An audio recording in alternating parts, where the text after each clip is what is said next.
Assalamualaikum warahmatullahi wabarakatuh bosku. Selamat datang kembali di channel saya.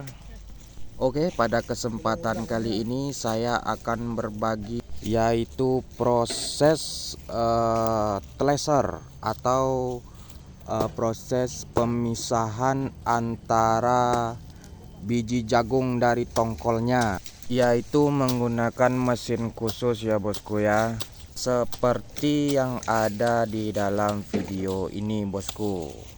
Jadi tetap dipantengin terus ya bosku ya, supaya bosku bisa melihat gimana proses cara pemisahan jagung dari tongkolnya. Oke bosku, selamat menyaksikan.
Oke bosku, jadi seperti inilah penampakan dari hasil thresher tadi ya bosku ya. Nah, ini dia biji jagungnya yang sudah keluar dari mesin.